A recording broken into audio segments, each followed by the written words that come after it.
Assalamualaikum warahmatullahi wabarakatuh.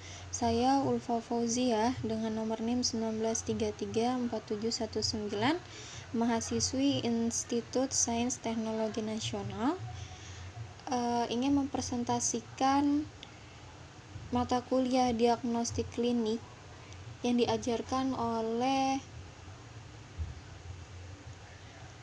Bu Refdanita dengan judul analisis darah. Untuk slide yang pertama, apa sih diagnostik klinik itu? Diagnostik klinik yaitu merupakan pemeriksaan medis yang dilakukan untuk mendiagnosis penyakit tertentu. Nah, pemeriksaan ini umumnya dilakukan setelah pemeriksaan fisik dan penelusuran riwayat keluhan atau riwayat penyakit pada pasien. Selain untuk mendiagnosis penyakit, pemeriksaan penunjang medis juga dilakukan untuk menentukan langkah penanganan yang tepat serta memantau keberhasilan terapi pada pasien. Ada banyak jenis pemeriksaan penunjang yang dapat dilakukan. Namun, pada kesempatan ini saya membatasi diagnostik klinik pada analisis darah saja. Apa sih bagian analisis darahnya? Yaitu yang meliputi sel darah seperti sel darah merah, sel darah putih, trombosit, ataupun keping darah. Kemudian untuk slide yang kedua, diagnostik klinik pada analisis darah itu dibutuhkan pemeriksaan darah. Apa sih pemeriksaan darah? Nah, pemeriksaan darah ini merupakan jenis pemeriksaan penunjang yang paling umum dilakukan. Pemeriksaan ini dilakukan dengan cara mengambil sampel darah pada pasien yang kemudian nanti dianalisis di laboratorium. Pemeriksaan darah biasanya dilakukan untuk mendeteksi penyakit atau kondisi medis tertentu seperti anemia dan infeksi. Nah, melalui pemeriksaan penunjang ini, kita dapat memantau beberapa komponen darah dan fungsi organ. Yang pertama, yang nanti kita akan bahas itu mengenai sel darah, seperti sel darah merah, sel darah putih, dan trombosit atau keping darah. Kemudian dapat juga menganalisis plasma darah, kemudian zat kimia darah seperti gula darah atau glukosa, kolesterol, asam urat, zat besi, dan elektrolit. Juga bisa dapat menganalisis gas darah. Kemudian fungsi organ tertentu seperti ginjal, hati, pankreas, empedu, dan kelenjar tiroid. Kemudian dapat juga menganalisis tumor maker. Kemudian untuk slide selanjutnya, apa sih fungsi diagnostik klinik untuk para medis? Nah, pemeriksaan laboratorium rutin ini dilakukan untuk mendapatkan informasi yang berguna baik bagi dokter ataupun apoteker dalam pengambilan keputusan klinik. Untuk mengambil keputusan klinik pada proses terapi mulai dari pemilihan obat, penggunaan obat, hingga pemantauan efektivitas dan keamanan, apoteker memerlukan hasil pemeriksaan laboratorium. Hasil pemeriksaan tersebut dibutuhkan sebagai pertimbangan penggunaan obat, penentuan dosis, hingga pemantauan keamanan obat. Sebagai contoh, pada pertimbangan penggunaan dan penentuan dosis aminoglikosida yang bersifat nefrotoksik diperlukan data kadar aminoglikosida dalam darah dan serum kreatinin yang menggambarkan fungsi ginjal. Slide selanjutnya yaitu tentang pemeriksaan hematologi. Kita kembali pada pemeriksaan darah. Nah, pemeriksaan panel hematologi atau hemogram ini terdiri dari leukosit, eritrosit, hemoglobin, hematokrit, kemudian ada indeks eritrosit dan trombosit. Untuk pemeriksaan hitungan darah lengkap terdiri dari hemogram ditambah leukosit diferensial yang terdiri dari neutrofil, basofil, eosinofil, limfosit, dan monosit. Nah, untuk rentang nilai normal hematologi bervariasi pada bayi, anak-anak, dan remaja. Umumnya lebih tinggi saat lahir dan menurun selama beberapa tahun kemudian. Nilai pada orang dewasa umumnya lebih tinggi dibandingkan 3 kelompok umur yang telah disebutkan tadi.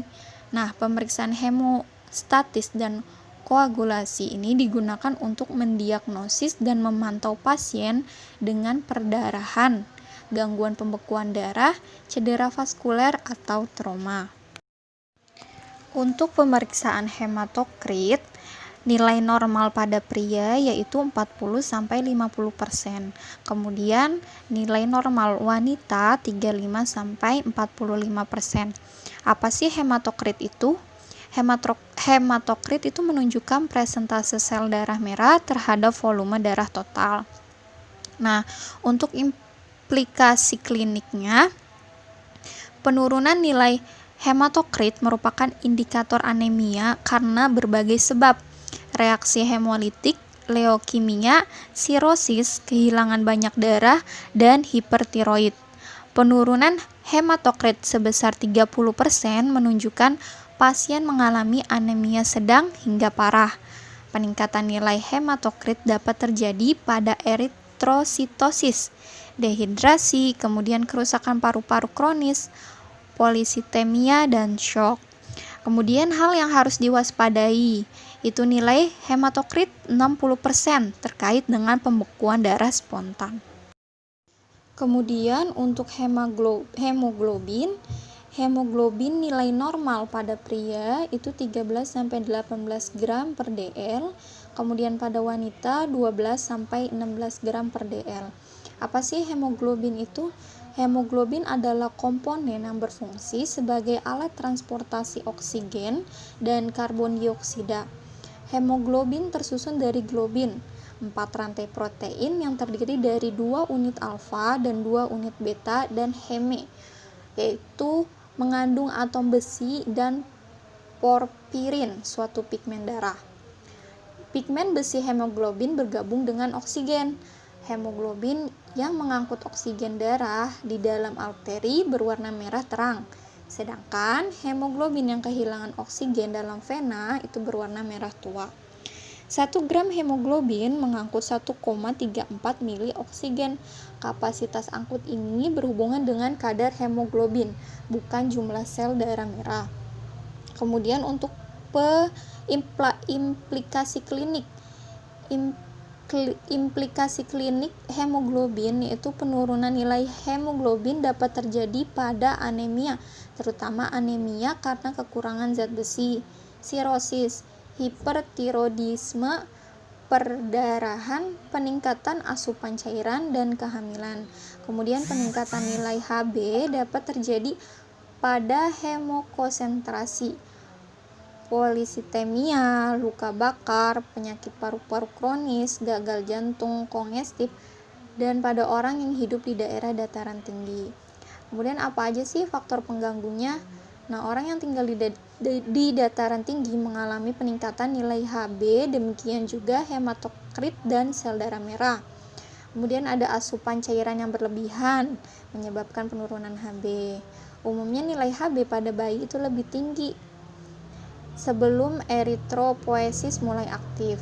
Kemudian nilai Hb umumnya menurun pada kehamilan sebagai akibat peningkatan volume plasma.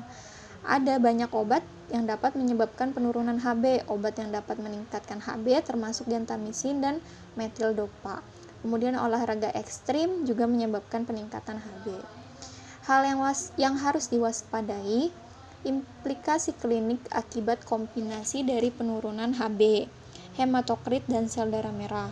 Kemudian kondisi gangguan produksi eritrosit dapat menyebabkan penurunan nilai ketiganya.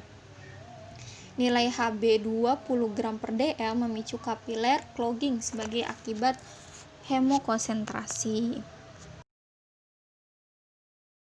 Kemudian slide yang selanjutnya, ini slide yang paling banyak pembahasannya tentang eritrosit atau sel darah merah. Untuk nilai normal eritrosit pada pria 4,4 sampai 5,6 kali 10 pangkat 6 sel per milimeter kubik, dan pada wanita 3,8 sampai 5,0 dikali 10 pangkat 6 sel milimeter kubik. Apa sih eritrosit itu? Eritrosit merupakan Fungsinya ya, itu mengangkut oksigen dari paru-paru ke jaringan tubuh dan mengangkut karbon dioksida dari jaringan tubuh ke paru-paru oleh hemoglobin. Eritrosit yang berbentuk cakram bionkaf mempunyai area permukaan yang luas sehingga jumlah oksigen yang terikat dengan Hb dapat lebih banyak. Nah, bentuk bikonkaf juga memungkinkan sel berubah bentuk agar lebih mudah melewati kapiler yang kecil. Jika kadar oksigen menurun, hormon eritropoietin akan menstimulasi produksi eritrosit. Kemudian apa sih implikasi klinisnya? Secara umum, nilai hemoglobin dan hematokrit digunakan untuk memantau derajat anemia serta respon terhadap terapi anemia. Nah, jumlah sel darah merah menurun pada pasien anemia, leukemia, penurunan fungsi ginjal, talasemi, hemolisis, dan lupus eritematosus sistemik. Dapat juga terjadi karena obat, misalnya sitostatika, antiretroviral. Kemudian sel darah merah meningkat pada polisitemia vera, polisitemia sekunder, diare atau dehidrasi, olahraga berat, luka bakar, orang yang tinggal di dataran tinggi. Kemudian kita akan beralih ke slide selanjutnya, itu mengenai susunan sel darah merah dan cara menentukan sel darah merah. Untuk cara menentukan susunan sel darah merah yang pertama yaitu menggunakan volume korpuskuler rata-rata. Dengan perhitungannya MCF atau mean corpuscular volume sama dengan 10 dikali persen hematokrit dibagi eritrosit atau 106 sel per mili. Untuk nilai normalnya yaitu 80 sampai 100. Deskripsinya, apa sih MCF itu atau mean corpuscular volume itu? Nah, dia itu indeks untuk menentukan ukuran sel darah merah. MCV menunjukkan ukuran sel darah merah tunggal apakah sebagai normositik atau ukuran normal atau mikrositik ukuran kecil di bawah 80 fl atau makrositik ukuran besar di atas 100 fl. Nah, untuk implikasi klinisnya, penurunan nilai MCV terlihat pada pasien anemia kekurangan besi, anemia pernisosa, dan talasemia. Disebut juga anemia mikrositik. Peningkatan nilai MCV terlihat pada penyakit hati, alkoholisme atau alkohol yang suka meminum alkohol, terapi anti-metabolik, kekurangan folat atau vitamin B12, dan terapi valproat disebut juga anemia makrositik. Kemudian cara yang kedua yaitu menggunakan hemoglobin korpuskuler rata-rata atau mean korpuskular hemoglobin. Untuk perhitungannya kita menyebutnya MCH atau mean korpuskular hemoglobin. Itu pikogram per sel atau sama dengan hemoglobin dibagi sel darah merah. Untuk nilai normalnya 28 sampai 30 pikogram per sel. Apa sih MCH itu? Nah, MCH ini digunakan untuk menentukan nilai yang mengindikasikan berat hemoglobin rata-rata di dalam sel darah merah dan oleh karenanya menentukan kuantitas warna normokromik, hipokromik, atau hiperkromik pada sel darah merah. MCH dapat digunakan untuk mendiagnosa anemia. Nah, implikasi klinisnya, peningkatan MCH mengindikasikan anemia makrositik dan penurunan MCH mengindikasikan anemia mikrositik. Kemudian untuk cara perhitungan yang ketiga yaitu menggunakan konsentrasi hemoglobin korpuskuler rata-rata atau mean corpuscular hemoglobin concentration. MCHC. Untuk perhitungannya itu hemoglobin dibagi hematokrit. Nilai normalnya 32 sampai 36 gram per dl. Untuk apa sih MCHC? Dia itu untuk mengukur konsentrasi hemoglobin rata-rata dalam sel darah merah. Semakin kecil sel, semakin tinggi konsentrasinya. Perhitungan MCHC itu tergantung pada hemoglobin dan hematokrit.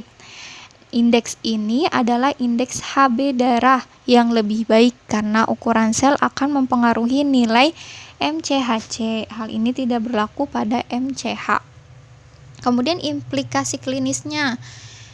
MCHC menurun pada pasien kekurangan besi, anemia mikrositik, anemia karena piridoksin, talasemia, dan anemia hipokromik.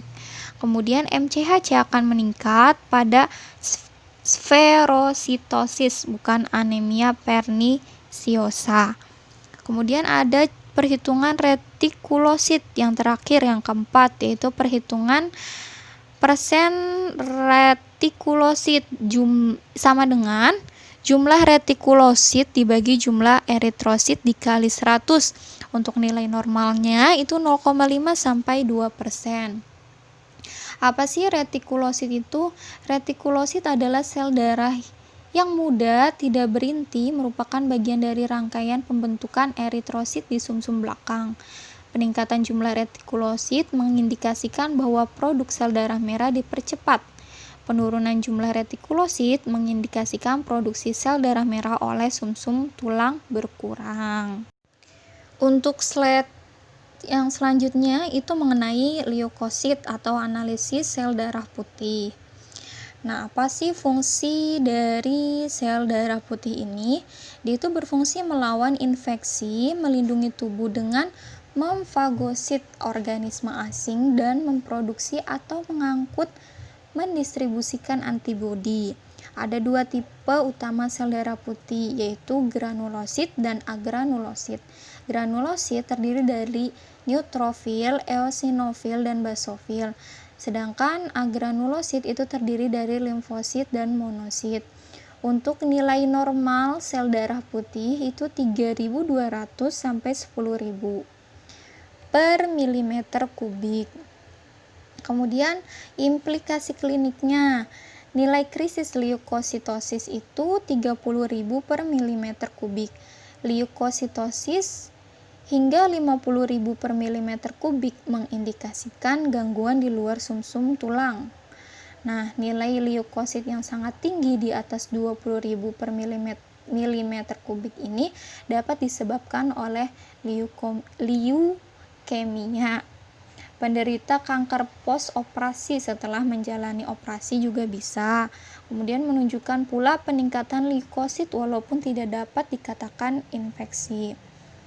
Nah, di sini ada bagan mengenai beberapa bagian-bagian sel darah putih dengan nilai normal persentase dengan jumlah absolutnya. Untuk neutrofil segmen itu dia 36 sampai 73 dengan jumlah absolut 1260 sampai 7300 mm kubik. Neutrofil bands 0 sampai 12%, jumlah absolutnya 0 sampai 1440 per mm kubik. Eosinofil 0 sampai 6%, untuk jumlah absolutnya 0 sampai 500 per mm kubik. Basofil itu 0 sampai 2%, jumlah absolutnya 0 sampai 150 per mm kubik. Limfosit 15 sampai 45%, jumlah absolutnya 800 sampai 40.000 per mm kubik. Kemudian ada monosit itu 0 sampai 10%, dengan jumlah absolutnya 100 sampai 800 per mm kubik. Kemudian untuk analisa darah terakhir itu trombosit atau platelet. Untuk nilai normal umumnya 170 sampai 103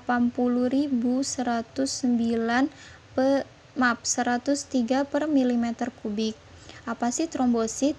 Trombosit itu merupakan elemen terkecil dalam pembuluh darah. Trombosit diaktifasi setelah kontak dengan permukaan dinding endotelia. Trombosit terbentuk dalam sumsum tulang.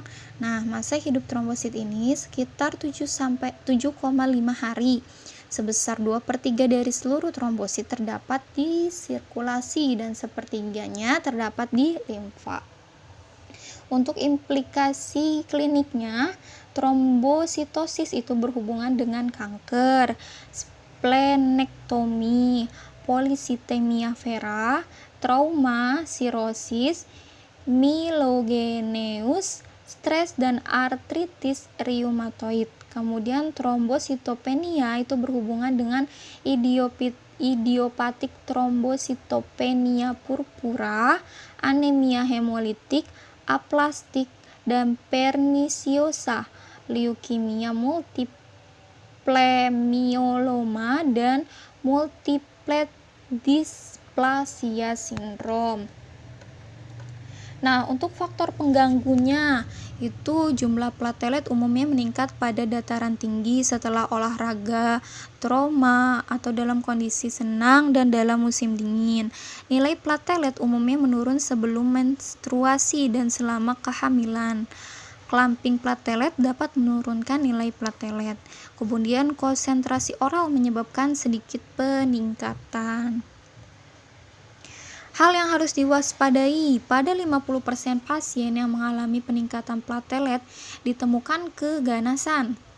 Pada pasien yang mengalami peningkatan jumlah platelet yang ekstrim di atas 1000 sampai 103 per milimeter kubik itu akibat gangguan mieloproliferatif. Lakukan penilaian penyebab abnormalnya fungsi platelet. Baik, untuk slide terakhir itu merupakan kesimpulan. Dari kesimpulan yang telah saya jabarkan mengenai diagnostik klinik analisis darah, saya mengambil kesimpulan 1, bahwa diagnostik klinik merupakan pemeriksaan medis yang dilakukan untuk mendiagnosis penyakit tertentu. Pemeriksaan ini dilakukan setelah pemeriksaan fisik dan penelusuran riwayat keluhan atau riwayat penyakit pada pasien, serta digunakan sebagai pemeriksaan penunjang medis untuk menentukan langkah penanganan yang tepat serta memantau keberhasilan terapi pada pasien.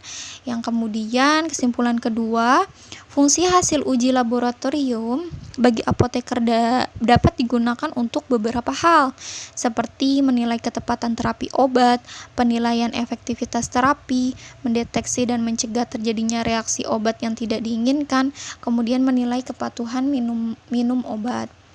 Kemudian kesimpulan yang terakhir, pemeriksaan darah itu merupakan jenis pemeriksaan penunjang yang paling umum dilakukan. Pemeriksaan darah biasanya dilakukan untuk mendeteksi penyakit atau kondisi medis tertentu seperti anemia dan infeksi. Melalui pemeriksaan penunjang ini, kita dapat memantau beberapa komponen darah seperti hematokrit, hemoglobin, eritrosit, trombosit, leukosit yang terdiri dari neutrofil, eosinofil, basofil, monosit, dan limfosit. Sekian presentasi diagnostik klinik dari saya, kurang lebihnya saya mohon maaf. Wassalamualaikum warahmatullahi wabarakatuh.